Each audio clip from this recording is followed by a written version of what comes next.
எல்லோரும் இந்நாட்டு மன்னர்களே. படிப்பவர் கிடையாது. பாட்டில் எங்கள் பாட்டில் நாங்கள் நிறைய பாடுவோம். பாட்டை கேட்குறீங்களா? கண்ணி அம்மால வணங்கி வந்தோம், இந்த மனசுக்குள்ள உன்னை நினைச்சு பாட வந்தோம். சமவெளியில் வாழும் இருளர்களை பற்றிய போதுமான தகவல்கள் பொதுவெளியில் அதிகம் அறியப்படாத நிலையில் தமிழக சேசு சபையைச் சார்ந்த ஆய்வாளர்கள் 6 மாத காலம் அவர்கள் வாழ்விடம் சென்று கள ஆய்வுகள் மேற்கொள்ளப்பட்டு அவர்களது மொழியிலேயே பதிவுகள் செய்யப்பட்டு அவற்றை எழுத்தில் கொண்டு வந்த ஆவணமாக விளங்குகிறது இந்நூல். இருளரின மக்களின் வகைகள், பொது இயல்புகள், பெயர் காரணம், வாழ்விடம், பெயர் விளக்கம், வாழ்க்கை கூறுகள், வழக்காற்றியல் போன்ற தலைப்புகளில் கன ஆய்வு அடிப்படையில் சேகரிக்கப்பட்ட கருத்துக்கள் இந்நூலில் தொகுக்கப்பட்டுள்ளன.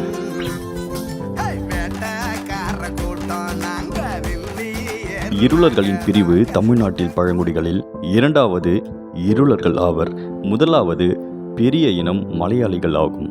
அடியர், ஆறுநாடர், இரவாளர், இருளர், காடார், கம்மாரா, காணிக்காரர், கணியன், காட்டுநாயகர், கொச்சிவேலன், கொண்டக்காப்பு, கொண்டாரெட்டி, கொரகா, கோடா, குடியா, குறிஞ்சர், குருமர், மகாமலசர், மலையரையர், மலைப்பண்டாரம், மலைவேடர், மலைக்குறவர், மலைசர், மலையாளி, மலைக்கண்டி, மன்னன், மூடுகர், முதுவர், பழையர், பழியன், பழியர், பன்னியர், சோழகா, தோடர், ஊராளி போன்றோர் வாழ்கின்றனர். இந்த பழங்குடியினர் பிரிவுகளில் இருளர் பிரிவுகள் மிக முக்கியமானது ஆகும்.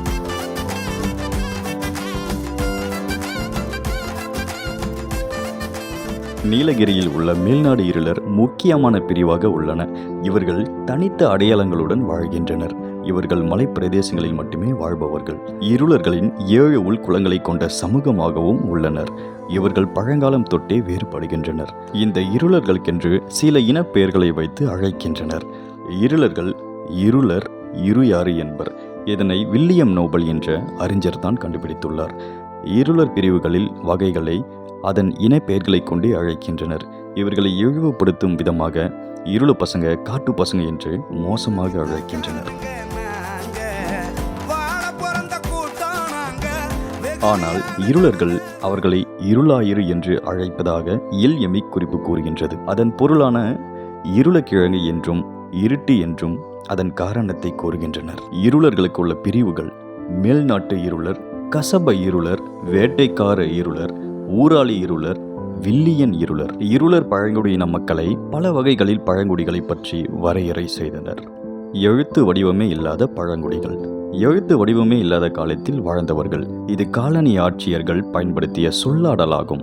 இவர்கள் ஆதி சமூகமாக கருதப்படுகின்றது. பழங்குடியினர் சமூகம் இது ஒரு முக்கியமான சமூகமாகும். இவர்களை தமிழகத்தில் கூட பார்க்க முடியும். ஆனைமலையில் உள்ள காடர்கள் இதற்கு ஒரு சிறந்த எடுத்துக்காட்டாகும். கேரளத்தில் இவர்களை சோலை நாயக்கர் என்று பேச்சு வழக்கில் அழைக்கின்றனர். இவர்கள் குகைகளில்தான் வாழ்வார்கள். பழமையான சமூக பழங்குடிகள் இது பொதுவான வழக்கமாகும். தமிழகத்தில் உள்ள 37 பழங்குடிகளில் 10 பேர் இந்த வகையை சார்ந்தவர்கள். இவர்கள் மண்ணின் மைந்தர்களாக கருதப்படுகின்றனர்.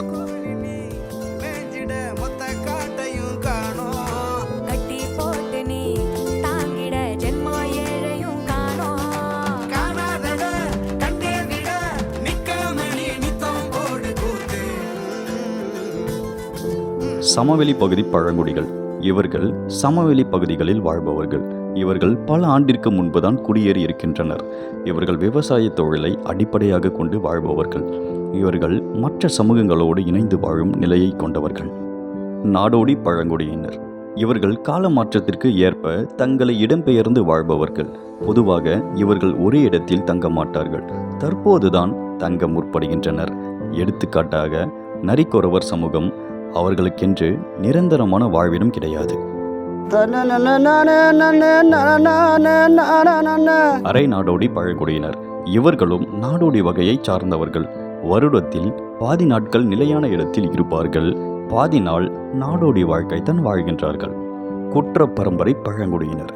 குற்ற பரம்பரை நாடோடி பழங்குடி என்பவர்கள் காலனி ஆட்சி காலத்தில் ஏற்பட்ட மிகப்பெரிய வகை இனமாகும். ஆங்கிலேயர்கள் இவர்களை தவறாக பயன்படுத்தினர். காலனி ஆதிக்கத்தினர் வருவதற்கு முன்பு இங்கு சுயாதீனமாக வாழ்ந்த பல்வேறு குடிகள் காலனி ஆட்சியாருக்கு ஆபத்தாக இருந்தால் குற்ற பழங்குடியினர் பரம்பரையாக மாற்றப்பட்டனர். ஊர்காவல் படைக்கு பேராத்தான இருந்தால் குற்ற பரம்பரையாக மாற்றப்பட்டனர். வெடிபொருள்களையும் இவர்கள் பயன்படுத்தினர். சீர் மரபினர் பழங்குடியினர் குறவர்களை கண்காணிப்பதற்குரிய பழங்குடிகளாக இவர்கள் மாற்றப்பட்டனர். அந்த வகையில்தான் கள்ளர் எதிர்ப்பு இயக்கம் உருவாகியது. சீர்மரபினர் அரசு உதவி பெறும் கூலிகளாக இருந்தனர். பின்தங்கிய பழங்குடிகள் இது அரசு உதவி பெறக்கூடிய பதமாக கருதப்படுகின்றது. அவர்களை ஆங்கிலேயர்கள் தங்களுக்கு சேவகம் செய்யும் வகையினராக மாற்றப்பட்டனர். முத்து போல் கண்ணீர் முகமெல்லாம் சேவக்குதம்மா, தங்கம் போல் கண்ணீர் தலையிலேயே ஏறுதம்மா. இந்த சமூகம் இடஒதுக்கீடு பெற்று வளர்ச்சி அடைய இது ஒரு காரணமாக இருந்தது. அட்டவணைப்படுத்தப்பட்ட பழங்குடிகள் இச்சமூகம் மிகவும் பின்தங்கிய நிலையிலேயே உள்ளது. இன்றும் இவர்கள் மீது பல்வேறு கொடுமைகள் இழுக்கப்படுகின்றது. அட்டவணைப்படுத்தப்பட்ட தளத்தில் அரசு பல்வேறு சலுகைகள் வழங்கப்படுகின்றது. பூர்வீக குடிகள் பல பூர்வீக இனக்குழுக்கள் இந்த சமூகத்தில் தான் அடங்கும். இவர்கள் மூலமாகத்தான் தமிழ் சமூகத்தை புரிந்து கொள்ள முடியும். இவர்கள் இயற்கையோடு இணைந்து வாழும் தகவமைப்பை கொண்டுள்ளனர். இவர்கள்தான் நம்முடைய மூதாதையர் ஆவர்.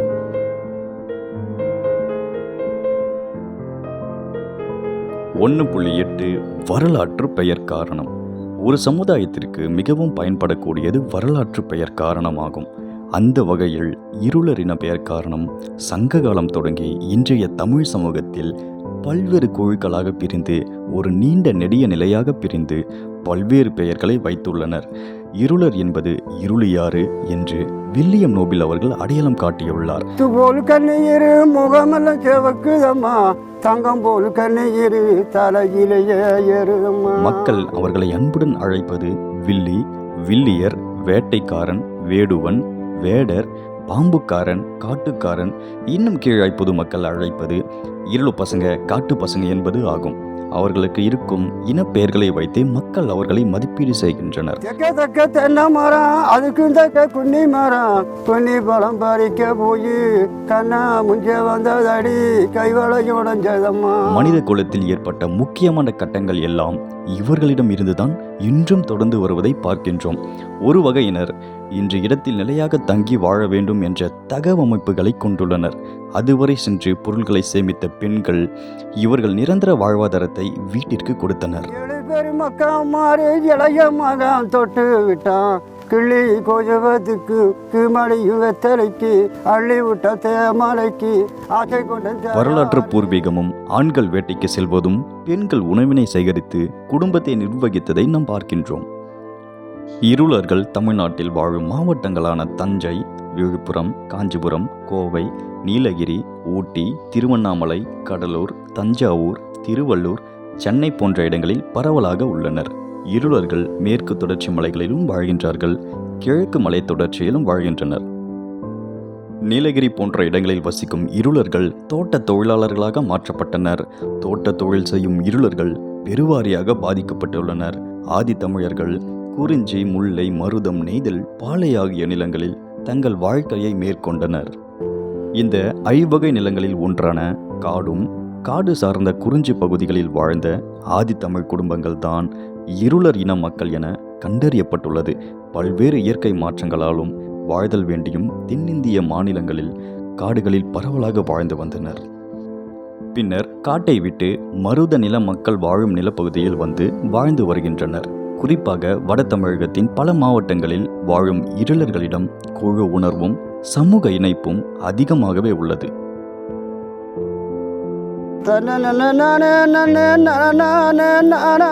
இருளர்கள் எந்த நிலையிலும் தங்கள் மரபை கைவிடாத தீவிர பற்று கொண்டவர்களாக திகழ்கின்றனர். முத்து போல் கண்ணீர் முகமெல்லாம் சேவக்குதம்மா, தங்கம் போல் கண்ணீர் தலையிலேயே ஏறுதம்மா. மேலை நாட்டு அறிஞர் ரோமுலஸ் விக்டேகர் அமெரிக்க மானுடவியல் அறிஞர் ஆவார். இவர் பழங்குடி மக்களை பற்றி பல்வேறு ஆய்வுகளை மேற்கொண்டார். குறிப்பாக இருள மக்களை பற்றி ஆய்வினை செய்தார். பாம்புகளையும் பற்றியும் ஆய்வினை செய்தார். இதற்காக இருள மக்களோடு தங்கி இருளர் பாம்பு பிடிக்கும் உரிமையையும் பெற்றுக் கொடுத்தார். மேலும் எந்த பொந்தில் எந்த பாம்பு இருக்கின்றது என்பதை இருள மக்களுக்குத்தான் தெரியும் என பொறுமையாக கூறுவார். காடுகளிலும் மலைகளிலும் சமவெளி பகுதிகளிலும் சுதந்திரமாக வாழ்ந்த மக்கள் வன பாதுகாப்பு சட்டம் 1976 கொண்டு வந்த பிறகு மிகவும் பாதிக்கப்பட்டுள்ளனர். இவர்களுடைய பாரம்பரிய இருப்பிடம் அவர்களிடமிருந்து பிடுங்கப்பட்டது. வனத்திலிருந்து இருளர்களின் வாழ்வும் வரலாற்று பூர்வீகமும் அந்நியப்படுத்தப்பட்டுள்ளனர்.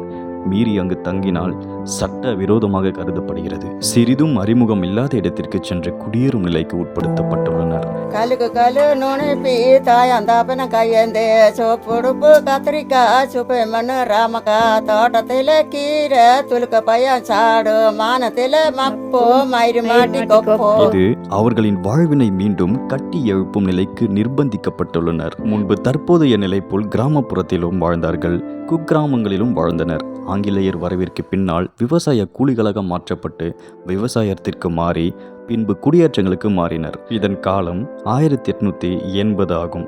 இத்தொழில் இருளர்களுக்கு பெரும் கஷ்டமாக இருந்தது. முத்து போல் கண்ணீர் முகமெல்லாம் செவக்குதம்மா, தங்கம் போல் கண்ணீர் தலையிலேயே ஏறுதம்மா. தெக்க தெக்க தென்னை மரம் அதுக்கும் தக்க குன்னி மரம், குன்னி பழம் பறிக்க போய் கண்ணா முஞ்ச வந்ததடி கைவளையும் உடஞ்சதம்மா. 7 பேர் மக்கா மாறி இளைய மகன் தொட்டு விட்டான், கிள்ளி கொஞ்சத்துக்கு மடியும் வெத்தலைக்கு அள்ளி விட்ட தேமலைக்கு ஆசை கொண்ட தயாரே. அப்போது சிறிய பனை ஓலையிலான வீடுகளை கட்ட முற்பட்டனர். கசப இருளர் வன விலங்குகளோடு வாழ்பவர்கள் கூட்டு குடும்பங்களில் வாழ்ந்தவர்கள் பின்பு தனி குடும்பங்களில் வாழ முற்பட்டனர். வீடுகள் அனைத்தும் பாரம்பரிய முறையிலே பல வீடுகள் அமைந்துள்ளன. தற்போது பல மாற்றங்கள் ஏற்பட்டுள்ளது. ஒரு குறிப்பிட்ட இடத்தில் தங்கி வாழாமல் இவர்கள் தங்களின் குடியிருப்பை அடிக்கடி மாற்றிய வண்ணம் இருப்பர். சிவர் பனையோலை வேயப்பட்ட தாழ்த்த குடிசைகளில் வாழ்கின்றனர். மற்றவர்கள் மரத்தடியையோ பாழாய்ந்த கட்டிடங்களையோ வீடுகளில் தெரு திண்ணைகளையோ தங்கள் வாழ்விடமாக கொண்டுள்ளனர். இருளர்கள் வாழும் இடமானது ஊருக்கு ஒதுக்குப்புறமாக உள்ளது. கிணற்று கரை ஓரமாகவும் உள்ளனர். சிலர் விவசாய நிலங்கள் உள்ள பகுதிகளில் குடிசை போட்டு வாழ்கின்றனர். அவர்களுக்கு வீட்டு மனை பட்டா கிடையாது. காரணம், அவர்கள் வேறொரு இடத்திலிருந்து இங்கு குடியேறியதாக சொல்லப்படுகின்றது. பெருவாரியான மக்கள் குளத்தங்கரையில் வாழ்கின்றார்கள். வீட்டு மனை பட்டா கிடைப்பதில் பெரும் சிரமம் ஏற்படுகின்றது. இவர்களுக்கு இருளர்கள் வாழும் இருப்பிடங்களில் கரை ஓரமாகத்தான் குடி தண்ணீருக்கு மிகவும் சிரமப்படுகின்றனர். அவர்களின் வீடு தென்னை மர ஓலையினால் பின்னப்பட்ட கூரை வீடாகவே உள்ளது, அல்லது மேற்கூரை தகரம் பொருந்திய வீடாகவும் சில வீடுகளை காண முடிகின்றன. மண் சுவரிலான சுவரையே பயன்படுத்துகின்றனர். பெரும்பாலான வீடுகளில் மின்சார இணைப்பு இல்லை. அரசு வழங்கும் இலவச மின்சாரம் கூட இல்லை.